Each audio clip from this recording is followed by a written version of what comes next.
નિયમ છે. જો આ મનુષ્ય દેહથી આપણે કોઈ બ્રહ્માની ભક્તિ કરશું તો બ્રહ્માના સતલોકમાં જશું. પણ ક્યાં સુધી રહેશું? જ્યાં સુધી આપણે હારે પુણ્ય કર્મ છે ત્યાં સુધી આપણે આ સતલોકમાં રહેશું. અને પછી આપણાથી જે પાપ કર્મ બન્યા હોય એ 84 લાખ યોની ભોગવવા પાછું આવવું પડે. તો આપણને એમ થાય કે પુણ્ય કરતા પાપ કેમ બને? તો આપણે એક દાખલો લઈએ કે આપણે અહીંથી કેડિયારું પૂરવા જાય તો કેડિયારું પૂરવી ત્યાં આપણે લોટ વેરી, ત્યાંથી દરમાંથી કીડિયું બહાર આવે અને લોટ ખાવા માંડે. પછી ત્યાંથી આપણે પાછા વળી જાય કીડિયારું પૂરી અને પાછા વળ્યા પછી કોઈ ગાય કે કૂતરું ત્યાં જાય અને એ લોટ ખાઈ જાય. જે કીડિયું દરમાંથી બહાર નીકળી અને લોટ ખાઈને પાછી દરમાં વહી ગઈ એ બન્યું આપણું પુણ્ય કર્મ.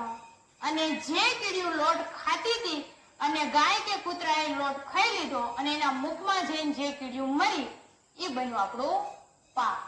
એવી રીતના આપણે પુણ્ય અને પાપ બે ભેગું બને છે. આ મનુષ્ય દેહથી કોઈ વિષ્ણુની ભક્તિ કરે, નવધા ભક્તિ 9 પ્રકારની આવે તો એને 4 પ્રકારની મુક્તિ મળે. સાલોક્ય, સારૂપ્ય, સાનુજ્ય અને સારું, આ 4 પ્રકારની એને મુક્તિ મળે. પહેલી મુક્તિ એમને વિષ્ણુના સભામાં પ્રવેશ મળે. બીજી મુક્તિ એમને વિષ્ણુના સભામાં બેહવા મળે. ત્રીજી મુક્તિ જેમ આપણા ભાઈ આપણી બાજુમાં બેરે એમ વિષ્ણુના ભાઈની સમાન બેહવા મળે. અને ચોથી મુક્તિ આ જ દેહથી વિષ્ણુ દેવતા બનીએ. પણ જ્યાં સુધી આપણા પુણ્ય કર્મ હોય ત્યાં સુધી વૈકુંઠમાં રાખે, પાપ ભોગવવા 84 લાખ યોનીમાં આવવાનું. આ મનુષ્ય દેહથી કોઈ હઠયોગ સાધે, ઓમ નમઃ શિવાયના જાપ જપે તો એનો જીવ ક્યાં જાય? તો કૈલાસમાં જાય. ત્યાં કણે જ્યાં સુધી પુણ્ય કર્મ હોય ત્યાં સુધી રાખે, પાપ ભોગવવા 84માં આવવાનું. આ મનુષ્ય દેહથી કોઈ કન્યાદાન કરે, અભયદાન કરે તો શું થાય? શક્તિના લોકમાં જવાય. પણ જ્યાં સુધી પુણ્ય કર્મ હોય ત્યાં સુધી રાખે, પાપ ભોગવવા 84માં પાછું આવવાનું.